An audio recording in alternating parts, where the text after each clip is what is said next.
آج چونکہ علم نافع نصیب نہیں ہوتا، اس لیے ہم علم پڑھتے تو ہیں، پڑھ لیتے ہیں، لیکن علم کا رنگ ہمارے اوپر نہیں چڑھتا، علم کے ثمرات ہمیں نصیب نہیں ہوتے، علم کی وجہ سے جو بلندیاں ملنی چاہیے وہ نہیں ملتی۔ اب یہ جو علم نافع نہ ملنے کی وجوہات ہیں، اب ذہن میں ایک سوال پیدا ہوتا ہے، علم نافع حاصل نہ ہونے کی کیا وجوہات ہیں؟ تو آج انشاءاللہ اس مجلس کے اندر یہ عاجز وہ کچھ وجوہات بیان کرے گا کہ جن کی وجہ سے آج ہمیں علم نافع نصیب نہیں ہو رہا، اور وہ 5 وجوہات ہیں، 5 چیزیں ایسی ہیں جن کی وجہ سے آج ہمیں علم نافع حاصل نہیں ہو رہا۔ پہلی وجہ یہ ہے، علم سیکھتے ہیں عمل نہیں کرتے۔ یہ سب سے پہلی چیز ہے، علم پر عمل نہ کرنا۔ انسان کو پتہ ہو کہ شریعت کے یہ احکام ہیں، پھر اس کے باوجود انسان شریعت کو چھوڑ کر رسومات اور بدعات پر عمل کرے تو اس سے پھر علم کے نور سے محروم ہو جاتا ہے۔ فرمایا العلم بلا عمل کالشجر بلا ثمر، علم بغیر عمل کے ایسے ہوتا ہے جیسے کوئی درخت بغیر پھل کے ہوتا ہے، اور جو شخص علم پر عمل کرتا ہے اس کے بارے میں حدیث پاک میں فرمایا گیا من عمل بما علم ورث اللہ علم ما لم يعلم، جو اپنے علم پر عمل کرتا ہے اللہ اس کو وہ علم بھی عطا فرما دیتے ہیں جو اس کے پاس نہیں ہوتا۔ جس طرح چراغ جلے بغیر روشنی نہیں دیتا، اسی طرح علم بھی عمل کے بغیر فائدہ نہیں دیتا۔ حضرت علی رضی اللہ تعالیٰ عنہ فرمایا کرتے تھے عالم بے عمل کی مثال اس اندھے کی سی ہے جس نے چراغ اٹھا رکھا ہے، لوگ اس کی روشنی سے فائدہ اٹھا رہے ہیں مگر وہ خود اپنی روشنی سے فائدہ اٹھانے سے محروم ہے۔ آج ہماری مثال یہی ہے، ہم علم رکھتے ہیں، ہمارے پاس علم تو ہے لیکن عمل نہیں ہے۔ قرآن مجید میں ایسے شخص کو جو علم پر عمل نہیں کرتا گدے کی مثال دی گئی، فرمایا کمثل الحمار یحمل اسفارا، ایسے گدے کی مثال جس نے بوجھ اٹھایا ہوا ہے۔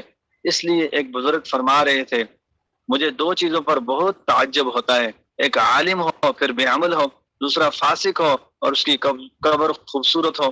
اللہ اکبر کبیرہ، یعنی علم پر عمل نہ کرنا یہ بھی بڑے تعجب کی بات ہے، اور بندہ فاسق فاجر ہو اور اس کی قبر کو پکا اور بہت خوبصورت بنا دیا جائے یہ بھی بڑے تعجب اور عجیب بات ہے۔ تو یہ ایک پہلی چیز ہے کہ انسان کے پاس علم ہو، علم سیکھے مگر عمل نہ کر سکے، عمل نہ ہو، تو یہ پہلی وجہ ہے آج ہمارے جو ہے ہمیں جو علم نافع نہیں مل رہا اس کی۔ دوسری وجہ یہ ہے اہل اللہ کی نصیحت سنتے ہیں پیروی نہیں کرتے۔ دوسری یہ جو وجہ ہے انسان علم نافع کیوں نہیں بنتا، اس کا علم تو ہے، علم نافع کیوں نہیں بنتا؟ اہل اللہ کی نصیحت تو سنتا ہے مگر پیروی نہیں کرتا، یہ بہت اہم نقطہ ہے۔ اللہ والوں کی بات کو سنتا ہے، اس کو پلے باندھنا یہ علم نافع کے حصول کا سبب بنتا ہے۔ کئی مرتبہ دیکھا کہ طلباء اور علماء اہل اللہ کی مجالس میں تو آتے ہیں اور ان کے کیمیا اثر کلام کو سنتے ہیں مگر اس کی پیروی نہیں کرتے، اس کے مطابق زندگی کو بدلنے کی کوشش نہیں کرتے، بلکہ سمجھتے ہیں کہ یہ تو ذکر فکر کرنے والے لوگ ہیں، ان کو علم سے کیا واسطہ۔ اس وجہ سے وہ علم کی حقیقت سے خود معروم ہو جاتے ہیں۔ حضرت مولانا شبیر احمد عثمانی رحمۃ اللہ علیہ نے علامہ کشمیری سے پوچھا کہ حضرت آپ کو یہ علم کیسے ملا؟ تو انہوں نے فرمایا کہ میں نے رازی اور غزالی دیکھے ہیں۔ تو انہوں نے پوچھا وہ کیسے؟ تو انہوں نے اپنے استاد جو تھے ان کے نام بتائے کہ ان کو میں نے دیکھا، یہ میرے رازی اور غزالی کی مانند تھے۔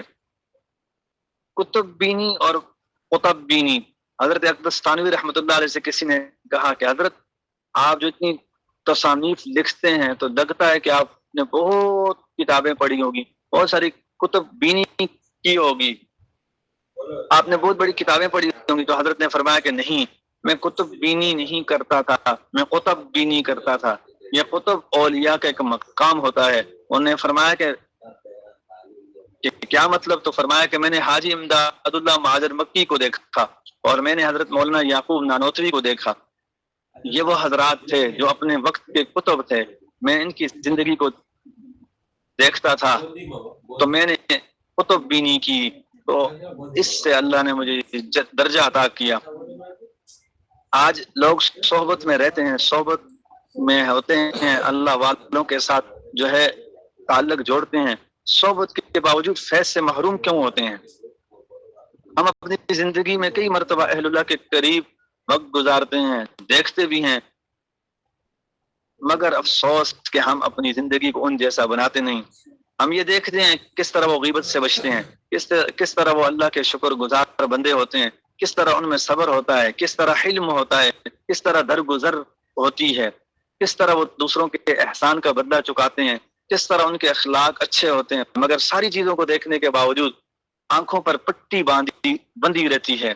ہم یہی سمجھتے ہیں کہ ہم تین ہیں تو تین کے ساتھ چوتھے یہ بھی ہیں، یہ نہیں سمجھتے کہ اللہ نے ان کو وہ دل عطا کیا ہے جو سونے سے بھی زیادہ قیمتی ہے، اور ان کا دل کبھی بھی اللہ سے غافل نہیں ہوتا، ساتھ رہتے ہوئے بھی ان کو عام بندہ سمجھ کر ان کی بات پر عمل نہیں کرتا، جس وجہ سے علم کے رنگ سے محروم ہو جاتا ہے۔ آئی لوگ اللہ والوں کے ساتھ جڑتے ہیں، اللہ والوں کے ساتھ تعلق قائم رکھا ہوتا ہے، لیکن ان سے فائدہ اٹھانے کے بجائے رابطہ رکھا ہوتا ہے، ایک ٹوٹا پھوٹا رابطہ ہوتا ہے۔ جب گناہ ہو جائے ان کو بتا دیا، بس یہ چیز ہوتی ہے۔ جب کوئی نافرمانی ہوگی، جب اعمال نہیں ہوتے ان کو بتاتے ہیں، اور جب جو ہے اعمال ہونا شروع ہو جاتے ہیں پھر بھول جاتے ہیں، غافل بنے ہوتے ہیں۔ اس طرح کام نہیں چلتا۔